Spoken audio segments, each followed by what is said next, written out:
Assalomu alaykum, hurmatli Hanko 301 YouTube kanali hurmatli obunachilar va kuzatuvchilar. Bugun sizlar bilan bitta yaxshi eksperiment, ya'ni chiroyli kontent video qo'yishga harakat qilamiz.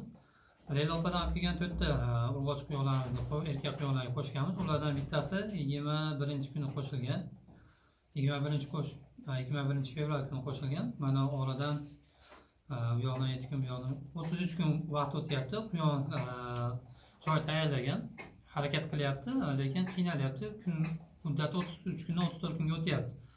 O'zimiz uchun ham bitta yangilik bo'lyapti. Xudo xolasa sizlar bilan birgalikda bu quyonni son qismiga oksitotsin degan kol, ya'ni tug'ruqni tezlashtirib, yengillashtirib beradigan kolni olib kelganman.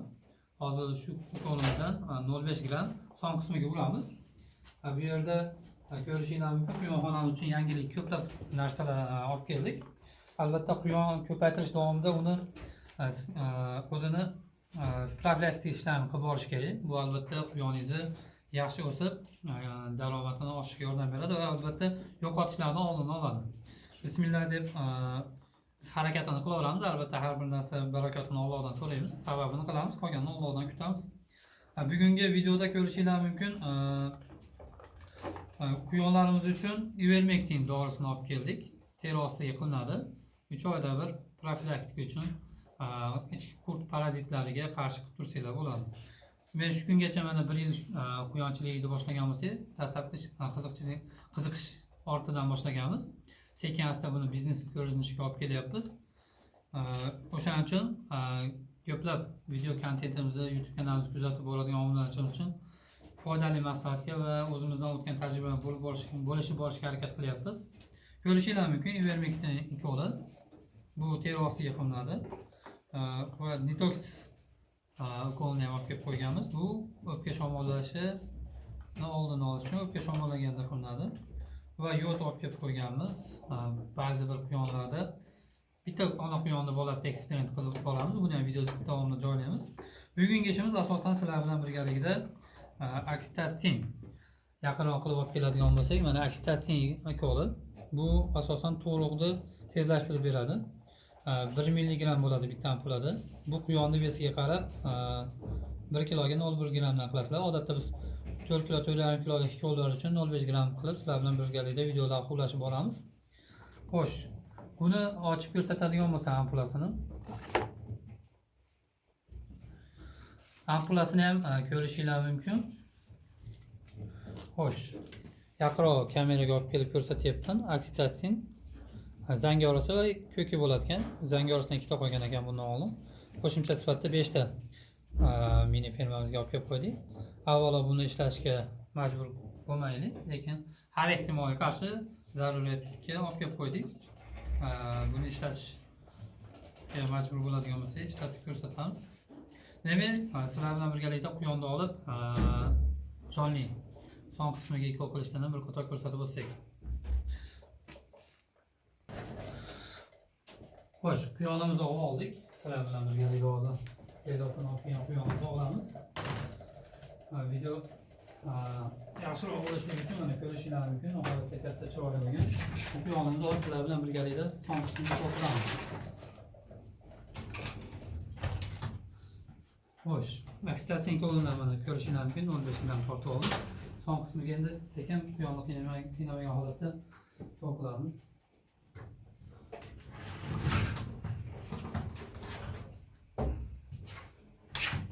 Albatta bu video ko'pchilik yangi boshlayotgan quyonchilar uchun tushunarli bo'lishini o'ylayapti. Son qismiga bismillah deb albatta quyonni qiynamagan holatda qani.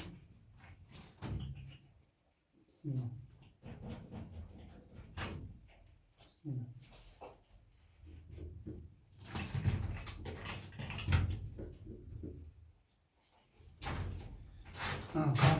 Son qismiga urib oldik. Yani biroz ishqalab qo'yamiz, bu achitadi. Video davomida kuzatib boringlar va albatta tug'ish jarayonidan ham qo'yib boramiz.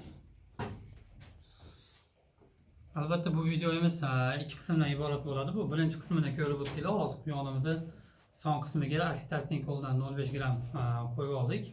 Xudo xolasa 10 minut 15 minut oralig'ida quyonimiz nasib bo'lsa tug'ishni boshlaydi. Undan ham ikkinchi qism qilib video joylashga harakat qilamiz. Bizni kuzatishda davom etinglar.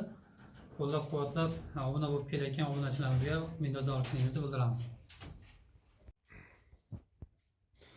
Assalomu alaykum hurmatli obunachilar.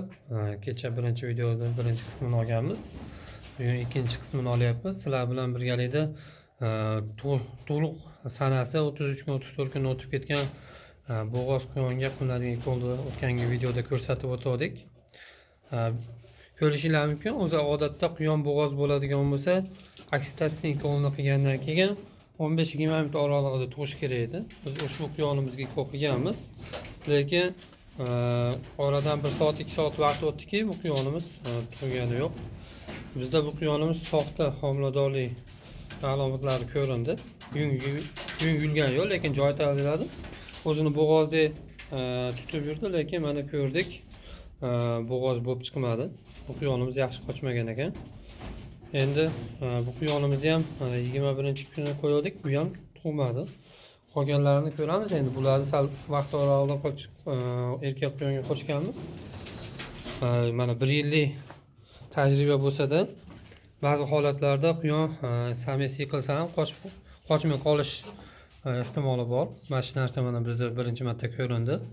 Odatda shu kungacha nechta quyonim qo'ygan bo'lsam, bir 20 tadan ortiq quyonlarni tug'gan bo'lsa, hammasi hech qanday muammosi tuqqan.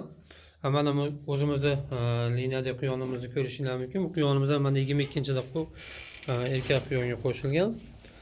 Lekin bu quyonimiz mana bola beryapti. Bolasini bir qator sizlar bilan ko'rsatib o'taman.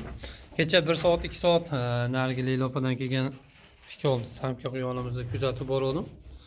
2 soat 3 soatdan tug'madi, mana 1 kun o'tyapti, 1 kun o'tish davomida ham tug'mayapti. Ko'rishingiz mumkin, bu quyonimiz mana 4 ta bola berdi. Odatda quyonlar ko'proq bola berardi. Bu safar nimagadir oz, lekin bolalari ancha yirik dedi.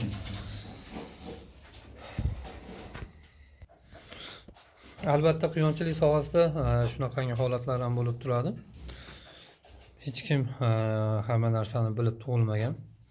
Bu quyonlarimizni endi rosmona kuyi kelganda bir qator qo'shamiz. O'tgan safar biroz matkas qizarganda qo'shganman, quyon yiqilganda.